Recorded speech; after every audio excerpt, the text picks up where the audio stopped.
Sir मैं मोहम्मद असलम। आप रहे दोस्तों आपका हमारा अपना रक्षित YouTube channel Yogi Adityanath giga छाड़ मोड़ आपकी अदालत रजत शर्मा। तो जी वो जो असल वीडियो है वो तो हम नहीं कर सकते। उसकी वजह यह है कि उसी चैनल की हमने पहले वीडियोस की थी तो हमें भाई स्ट्राइक्स आ चुकी हैं 2। इस वजह से ये अंकल तो नहीं स्ट्राइक देंगे। कॉपीराइट स्ट्राइक आई थी, मोदी साहब की भी हमने की थी, आपको याद होगा आपकी अदालत, और योगी साहब की भी की थी। रजत शर्मा नहीं आए थे, उसके चैनल ने 2 स्ट्राइक दी थी, एक भी नहीं। तो इसलिए भाई अब तो गुंजाइश नहीं है। खैर देखते हैं कि अब मोदी योगी साहब क्या बोले और कौन कौन से उनसे सवाल किए गए। ये तो अब वीडियो देखेंगे उसके बाद पता चलेगा कि ये क्या बताते हैं उनके बारे में। रजत शर्मा वाला आज का जो योगी जी का इंटरव्यू था उसमें सबसे खास बात जानते क्या थी कि रजत शर्मा सोच रहे थे कि योगी जी को कुछ कठिन प्रश्न पूछ के और उनको डिफेंसिव कर लेंगे, लेकिन जो झपाट उनको पड़े हैं और जिस तरह के उत्तर उनको मिले हैं, भाई मज़ा आ गया। नमस्ते, मैं हूं संजय दीक्षित और आप देख रहे हैं दी जयपुर डायलॉग्स। आज इंडिया टीवी पे योगी जी का एक धमाकेदार इंटरव्यू आया और उस धमाकेदार इंटरव्यू में उन्होंने बहुत से लोगों के परखच्चे उड़ा दिए, बिल्कुल उनको चीथड़े चीथड़े कर दिया। और उसमें ख़ास तौर से यदि नाम लिया जाए तो आप राहुल गांधी का ले सकते हैं, पाकिस्तान का ले सकते हैं, और पाकिस्तान के अलावा उन माफिया डॉन्स का ले सकते हैं जिनकी रूह कांपती है योगी जी के मात्र नाम ले जाने से। लेकिन सबसे जो तगड़ी बात जो आई सामने वो पाकिस्तान के मुतालिक ही आई, क्योंकि पाकिस्तान के मुतालिक रजत शर्मा ने उनसे ये प्रश्न पूछा कि भाई आपका पड़ोसी मुल्क जो है वो कहता है कि हम जो है वो एटम बॉम्ब दाग देंगे। बल्कि उन्होंने ये बात जो है वो मणिशंकर अय्यर के हवाले से कही, क्योंकि मणिशंकर अय्यर को पाकिस्तान वाले बोलते रहते हैं कि हम एटम बॉम्ब दाग देंगे, भाई हम एटम बॉम्ब दाग देंगे। ये नहीं बताते कि उनका एटम बॉम्ब जो है वो अमेरिका के यहाँ गिरवी पड़ा हुआ है, उसके कोड जो है और उसका जो ऑपरेशन सारा प्रोसेस है वो अमेरिका के हाथों गिरवी है। तो जिस दिन भी चलेगा उस दिन हमें पता चल जाएगा कि वो अमेरिका ने चलवाया है। अमेरिका को भी ये पता है कि हमें पता है, इसलिए उनकी भी हिम्मत होती नहीं। उनको पता है कि हमारे पास जो है वो इंटरकॉन्टिनेंटल बैलिस्टिक मिसाइल है जो अमेरिका तक मार करती है। तो योगी जी ने वही कह दिया कि भाई हमारे वाले एटम बॉम्ब क्या फ्रिज में रखने के लिए हैं। ये सबसे बड़ी पंचलाइन थी आज की कि क्या भारत का जो एटम बॉम्ब है वो फ्रिज में रखने के लिए है कि साहब पाकिस्तान एटम बॉम्ब चला देगा तो हमें बड़ी दिक्कत आ जाएगी। और मणिशंकर अय्यर और जो पूरा जो अपोलोजिस्ट बैठे हुए हैं कांग्रेस में, उनको यही हर वक्त सुझाई देता है कि भाई हमें जाकर पाकिस्तान के साथ में समझौता कर लेना चाहिए, हमें पाकिस्तान के आगे नाक रगड़नी चाहिए और कहिए कि हुजूर आपने हमारी मोहब्बत कबूल नहीं की, हम तो अब जीते जी मर जाएंगे। ये नहीं होता है ना। ये आपको पता है प्रधानमंत्री ने भी इंगित कर ही दिया। प्रधानमंत्री ने तो इससे भी अधिक स्पष्ट बोल दिया था कि भैया हमने तो पाकिस्तान वाला खाता ही बंद कर दिया है और पाकिस्तान वाली जो डेस्क है उसके ऊपर लगा दिया लॉक हमारे फॉरेन ऑफिस में, और अब हम पाकिस्तान के बारे में सोचते ही नहीं हैं। उन्होंने वो अपने 2 जून के आटे का हिसाब कर ले। उसी को योगी जी ने और भी तगड़ा बता दिया कि भाई देखिए हमारी जो स्थिति है वो बिल्कुल क्लियर है। अव्वल तो हम छेड़ेंगे नहीं, लेकिन अगर कोई हमको छेड़ेगा तो हम छोड़ेंगे नहीं, और हम घुस के मारेंगे, इसमें किसी को अब शक होना नहीं चाहिए। अब ये जब घुस के मारने की बात होती है ना, तो ये केवल आजकल जो है आजकल के संदर्भ में वो केवल बालाकोट और उड़ी तक सीमित नहीं है, क्योंकि अब तो पूरी दुनिया कह रही है कि ये जो सारे मारे जा रहे हैं वहाँ पे, कल ही एक और मारा गया, ये जो सारे मारे जा रहे हैं उसमें कहीं ना कहीं भारत का कोई हाथ है। अब हाथ हो या ना हो, लेकिन अगर तुम क्रेडिट दे रहे हो तो आज का जो भारत है, जो नया भारत है, वो उस क्रेडिट को मना नहीं करेगा। वो कहेगा देते जाओ देते जाओ, हमें क्या अंतर पड़ता है। उससे तो बहुत सारे हमारे उद्देश्य सिद्ध होते हैं। हमारे कौन से उद्देश्य सिद्ध होते हैं? आपके जो मिलिट्री रैंक्स हैं नीचे वाली, उनमें कन्फ्यूजन फैलता है। आपके आतंकवादी जो है वो डर के साए में जीने लगते हैं और उनको ये लगने लगता है कि पाकिस्तान का इस्टेब्लिशमेंट है वो पूरी तरह से नाकारा है और उनकी हिफाजत करने में सक्षम नहीं है। और तीसरा जो सबसे बड़ा उद्देश्य सिद्ध होता है वो ये है कि वो पूरे के पूरे पाकिस्तान की जनता का मनोबल गिरा देता है, मोराल डाउन कर देता है। बात योगी जी ने राम मंदिर की भी की और राम मंदिर के संदर्भ में आपको ध्यान है कि एक बड़ा कांड हुआ है कि नाना पटोले जी हैं, पहले भारतीय जनता पार्टी में हुआ करते थे, भारतीय जनता पार्टी में उल्टी पुल्टी कुछ की, उन्होंने डांट पड़ी तो भारतीय जनता पार्टी छोड़ के चले गए हैं, सीधे कांग्रेस ज्वाइन कर ली और कांग्रेस में उनको जो है सीधे ऊंचा पद दे दिया गया। अध्यक्ष हैं आजकल वो महाराष्ट्र कांग्रेस के। तो महाराष्ट्र कांग्रेस के अध्यक्ष के नाते उन्होंने ये कहा कि भाई राम मंदिर को, यानी कांग्रेस के जीतने के बाद, इंडिया अलायंस के जीतने के बाद वो कह रहे हैं कि राम मंदिर को सोनिया जी द्वारा शुद्ध किया जाएगा। अब आप मुझे ये समझा दो कि सोनिया जी कब से हिंदू धर्माचार्य हो गई। सबको पता है कि वो एक बिल्कुल जिसको कहते हैं फंडामेंटलिस्ट कट्टर कैथोलिक है और उस कट्टर कैथोलिक के नाते सोनिया जी जो है वो पूरे भारत को क्रिश्चियनिटी में कन्वर्ट करना चाहती हैं, जिसके लिए उनको जो है चर्च से, वेटिकन से, उसके लिए उनको मैंडेट भी हासिल है। उस मैंडेट के माध्यम से उनके यूपीए काल में उन्होंने बहुत सारे कांड किए भी हैं और ये बात तब कही जा रही है जब द्रौपदी मुर्मू जी ने अभी वहाँ कुछ दिन पहले जाकर दर्शन किए हैं। तो भाई ये बात तो जब आप इस तरह की करोगे तो लिंक तो होगी ही। मोदी जी ने कल परसों इसको पकड़ लिया था, आज योगी जी ने उसको आगे बढ़ा दिया और जो भी पूरा का पूरा जो कांग्रेस का चरित्र है, जो कांग्रेस किस तरह से महिलाओं के प्रति बर्ताव करती है, वो भी सामने आ गया। अभी आपने राधिका खेड़ा का किस्सा सुना है पूरा का पूरा।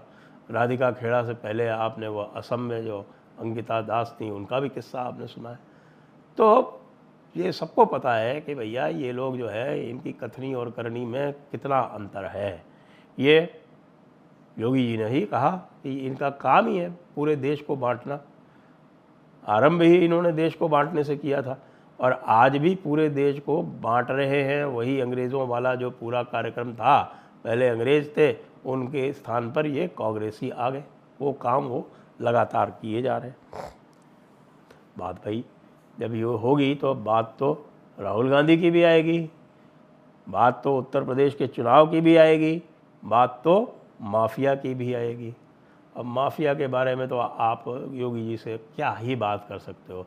ये तो आप पूरा वो इंटरव्यू सुनेंगे तभी आपको समझ में आ जाएगा कि माफिया को तो उन्होंने सीधे सीधे कह दिया कि भाई सीधे रहोगे तो फ़ायदे में रहोगे, कायदे में रहोगे तो फ़ायदे में रहोगे, वरना बहुत कुछ घाटा हो जाता है। अब लोग कह रहे हैं कि साहब, पूछा गया कि साहब के लोग कह रहे हैं कि मुख्तार को आपने मार दिया। योगी जी का उत्तर जानते क्या था? उसको तो मरना ही था। अब इसका कोई भी अर्थ आप निकाल लें कि उसको तो मरना ही था। हाँ, उसको तो कैसे मरना था भाई? अंततः तो सबको मरना ही है ना। या तो यहां से समझ लीजिए या दूसरी तरह से समझ लीजिए कि जो भी यहां पर रहेगा कायदे से नहीं रहेगा वो तो भाई नुकसान में ही रहेगा। वही वाली बात, कायदे में रहोगे तो फ़ायदे में रहोगे। ग़ज़वा हिंद पे भी बोल दिया उन्होंने सीधे सीधे कि भैया ये तो क़यामत तक होना नहीं है। अब दूसरी बात अलग है कि ग़ज़वा हिंद नहीं होगा तो क़यामत भी नहीं होगी। तो इसलिए अंततः इसका संदेश यही जाता है कि भाई लोगों, तुम्हारे लिए श्रेयस्कर यही है कि सारे के सारे घर वापसी कर लो। ये क़यामत वाला जो मामला है ना, ये क़यामत वाली फ़िलॉसफी है, ये तो अब होनी ही नहीं है, क्योंकि ग़ज़वा हिंद नहीं होना तो क़यामत भी नहीं होनी। ये किताबों में लिखा है ना कि बिना ग़ज़वा हिंद के क़यामत नहीं होगी। ग़ज़वा हिंद की तो कोई संभावना बची नहीं। मोदी जी से लेके और अमित शाह से लेके और योगी जी तक लेके आप देख रहे हैं कि अगले 50 वर्ष का तो हिसाब किताब पूरा बैठा हुआ है यहाँ पे। उसके बाद भी बहुत सारे नए नए लोग आते जा रहे हैं, बिल्कुल जिनको बोलते हैं खांटी दुर्धर्ष सेनानी। और ये तो अब पूरा का पूरा, ये पूरी की पूरी सदी, ये पूरी शताब्दी तो हिंदुओं की रहने वाली है। ये मोदी जी ने पहले बताया था, योगी जी ने आज तो उसको और भी अधिक स्पष्ट कर दिया। राहुल गांधी क्या करेंगे रायबरेली में, राहुल गांधी क्या करेंगे भाई अमेठी में, क्या होगा उत्तर प्रदेश के चुनावों में, क्या होगा। राहुल गांधी क्या जो आज बखिया उधेड़ी है योगी आदित्यनाथ ने, वो भी ज़बरदस्त थी। क्या ही बखिया उधेड़ी है, क्या मज़े से उनकी जो है वो जिसको कहे चुटकुले लिए हैं, उनकी चुटकियाँ ली हैं। जिस व्यक्ति को मंदिर में कैसे बैठा जाता है ये नहीं आता, वो गुजरात के चुनाव के समय पर मंदिर मंदिर घूम रहा था। उसके पास इतना समय नहीं है कि वो राम मंदिर आ जाए। राम और शिव में वो भेद करता है। उसको यह नहीं पता कि भगवान राम ने रामेश्वरम में शिवलिंग की स्थापना की थी। उसको रामेश्वरम कहा जाता है, यानी राम के ईश्वर। शिव जी जो है वो राम के ईश्वर हैं। और आपको पता है तुलसी रामायण में तो लिखा ही है साफ साफ, शंकर प्रिय मम द्रोही शिव द्रोही मम दास, ते नर करहि कल्प भरो घोर नरक महवास। तो ये कार्यक्रम जो राहुल गांधी ने चलाया कि शंकर और राम में भेद उत्पन्न कर दे, ये तो कहीं से भी चलने वाला है नहीं। उनको ना तो और किसी के किसी भी प्रकार से उनको किसी का आदर करने का है। अब मोदी जी और योगी जी तो श्रमिकों का भी आदर करते हैं, श्रमिकों को भी निष्ठा से सर नवाते हैं। अब योगी जी का ये जो संदेश है, विशेषकर माफिया के लिए, पाकिस्तान के लिए और ग़ज़वाए हिंद वालों के लिए, वो अब गली गली गूंजेगा। और जब वो गली गली गूंजेगा तो आप सोच लीजिए उत्तर प्रदेश में इंडी अलायंस का क्या होगा। मुझे तो उनकी बेचारों की 5-6 सीट आती भी मुश्किल दिख रही है।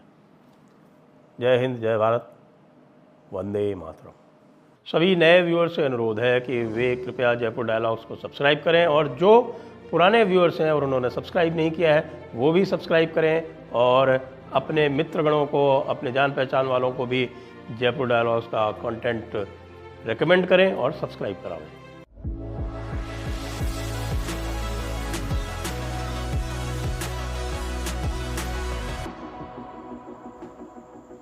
तो जी दोस्तों, वीडियो होगी ख़त्म। अच्छा, बाकी सवालों के जवाबों पर मैं बाद में आऊँगा, जिसमें पाकिस्तान के एटम बम का जिक्र है, जिसमें मुख्तार का जिक्र है, पहले मैं दूसरे एंड वाले सवाल करीबन एंड वाले था कि योगी साहब से जब ग़ज़वा हिंद के बारे में पूछा गया तो योगी साहब ने कहा कि वो होने वाला नहीं है। तो इस पर ये भाई, ये अंकल बोल रहे थे कि ग़ज़वा हिंद मतलब होगा नहीं तो क़यामत भी नहीं होगी।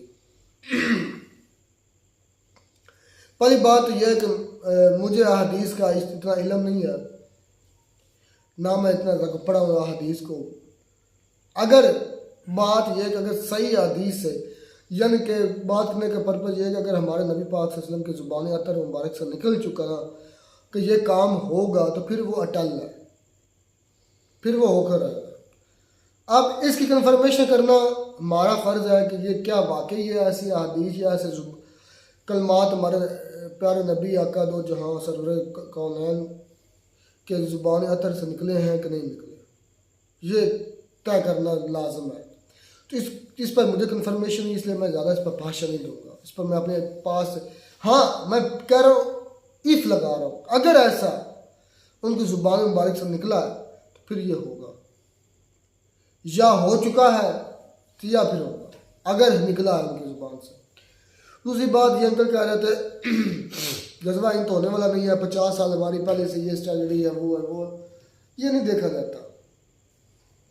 ये चीज़ें नहीं इस चीज़ में काउंट की जाती। पहली बात तो यह है कि क़यामत हमारा अक़ीदा है, वो तो तय है, उस पर तो मैं आप 110% श्योर अपने अक़ीदे के लिहाज से बोल रहा हूँ, वो तो होगी। अब गजवा हिंद होगा कि नहीं होगा ये इसका मुझे नहीं पता। अगर तो अल्फाज मुबारक उनके जुबान से निकले अदा हुए तो फिर होगी। अच्छा सॉरी तबीयत नहीं यार ठीक, तो थोड़ा सा मैनेज करें। अच्छा बात आती है अब पाकिस्तान के एटम बम गिराने पर, यानी कि पाकिस्तान ने धमकी लगाता रहता है ना पाकिस्तान कि एटम बम हम चलाएंगे, वो हम कर देंगे। ये वो एक कहावत है, खाली बर्तन ज़्यादा शोर करते हैं। जो गरजते हैं वो बरसते नहीं, जो भौंकते हैं वो काटते नहीं, और जो खाली बर्तन है वो ज़्यादा आवाज़ लगाते हैं। क्योंकि खाली होते हैं, इस वजह। खाली होता है। अक्सर आप देखिएगा जिस बर्तन के अंदर कोई चीज़ पड़ी हो, भरा हो, तो उसको अगर आप ठोकर लगाएंगे तो उसकी आवाज़ कम आती है, आती ही नहीं है, बहुत थोड़ी सी आती है। और जो खाली को उसको आप ठोकर लगाएं तो वो बहुत ज़्यादा आवाज़ करता है, तो उसके मतलब अंदर पावर नहीं उसके। इस तरीके से जो बादल गरजते हैं आपने अक्सर नोट किया होगा, वो कभी शाज़ो नादर ही बरसे होते हैं। और जो अक्सर मैंने चेक किया, हमारे पड़ोस में भी एक ऐसा छोटा सा कुत्ता है जो अभी भी बोल रहा है, बहुत भौंकता है, काटता नहीं है किसी को। अभी हम वीडियो में अभी भौंक रहा है, आपने भी कभी नोट किया होगा कि आवाज़ आती होगी, वो सारा रात ही भौंकता रहता है, छोटू सा पिद्दू सा, मतलब वो क्या उस नस्ल उसको बोलते हैं, मुझे तो नाम भूल गया, तो छोटा सा ही है, सर रात भौंकता है, लेकिन काट आज तक किसी ने को नहीं काटा। उसके बरक्स हमारे पड़ोस में एक, मैं आप ये हकीकतें बता रहा हूँ, कुतिया रहती है, वो भौंकती शौंकती कुछ नहीं, और आज इस टाइम तक कम से कम 10 लोगों को काट चुकी है। बोलती नहीं है, भौंकती नहीं, पता नहीं चलने देती, ये डिफरेंस है। वो छोटा कुत्ता भौंकता है, सर रात भौंकता, हर आते जाते पर भौंकता है, काटता नहीं है। और जो वो कुतिया है वो आज तक सिपर नहीं भौंकी, मैंने नहीं इसको भौंकते सुना, आज तक नहीं सुना, लेकिन 10 बंदों को वो काट चुकी हमारे गाँव के। लेकिन खैर यही पाकिस्तान की सीन है, यही पाकिस्तान है वो छोटा बुलटरिया हमारे जो पड़ोस में रहता है, वो भौंकते हैं, फेंकने वाले नहीं है। हमारे जो काफी सियासतदान है ना भाई, उनका तो काम ही है, उनका वतीरा बना हुआ है, भौंकना जैसे शुरू कर शेख देते रशीद है, शहबाज शरीफ हो गया, कोई और हो गया, सिर्फ शौकी मारना और कुछ भी नहीं है। लेकिन मैंने कहा ये कभी नहीं सुना कि इंडिया में किसी प्राइम मिनिस्टर तो छोड़े, कोई मिनिस्टर है, कोई छोटे ओहदे पर भी, उसने भी कभी ये नहीं बोला कि हमारे पास एटम बम है, किलो के 2 किलो के पाव के बैलिस्टिक क्रूज, कभी नहीं सुना भाई। ये सिर्फ और सिर्फ सुना है तो पाकिस्तान के मिनिस्टर, MPAs और प्राइम मिनिस्टर और बड़े बड़े ऐसे लोग, और ये बात जेब भी नहीं देती यकीन जाने। ठीक है आपके पास है, सारी दुनिया जानती है कि आपके पास है, इंडिया का भी जानती कि इंडिया के पास भी है। और जैसे वो भाई साहब ने कहा कि जो मोदी साहब हैं या इंडियंस हैं, उन्होंने वो फ्रिज में स्टोर करने के लिए नहीं दी। योगी आदित्यनाथ ने ये जवाब दिया ना, रचित शर्मा की अदालत की ये बात बोल रहा था भाई, कह रहा था, तो उन्होंने ये सही स्टोर बोले, करने के लिए, फ्रिज में रखने के लिए नहीं बनाए, उन्होंने भी छोड़ने के लिए बनाया है भाई। अगर आप छोड़ेंगे तो वो भी उधर से चलाएंगे। बल्कि पाकिस्तान से तो भाई ज्यादा उनके पास है, वो तो तीनों तरफ से अटैक, ज्यादा रेंज वाले भी हैं उनके पास भाई। रेंज की मसला नहीं है, वो सब मरीन से भी अटैक कर सकते हैं, शिप से अटैक कर सकते हैं, हवा से, जो बम्बर होते हैं, एयरक्राफ्ट बम्बर होते हैं, उनसे भी कर सकते हैं, और ज़मीन से भी कर सकते हैं। पाकिस्तान सिर्फ ज़मीन से कर सकता है। ये डिफरेंस है पाकिस्तान और इंडिया में, क्वांटिटी का फ़र्क है। हो सकता है अभी वो भी ख़त्म हो जाए, क्वांटिटी का जो ऑफिशियल है ना इंडिया की क्वांटिटी, ऑफिशियल की बात करें, वो पाकिस्तान से कम ही दिखा, लेकिन इसमें भी झोल मुझे नजर आती है। इतना बड़ा कंट्री, इतने थोड़े एटम बम नहीं होंगे। इंडिया के पास एटम बम ज़्यादा है, लेकिन दुनिया के सामने कम बताया जाता है।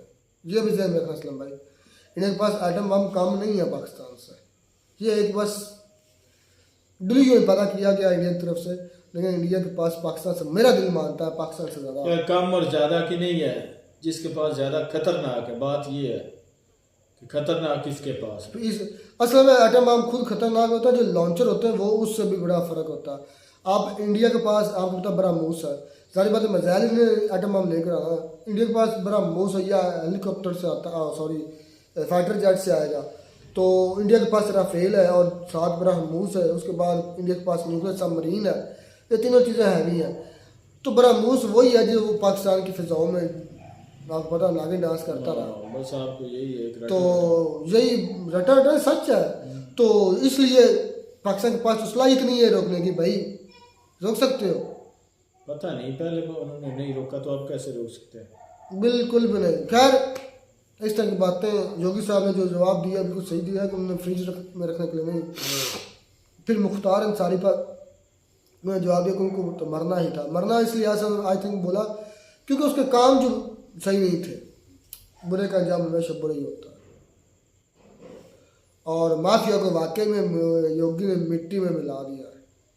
माफिया थर थर कांपता है यूपी में योगी साहब से।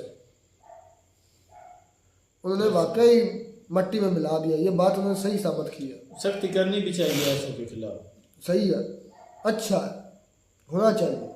मिलते हैं नई वीडियो में नए साथ। God bless you.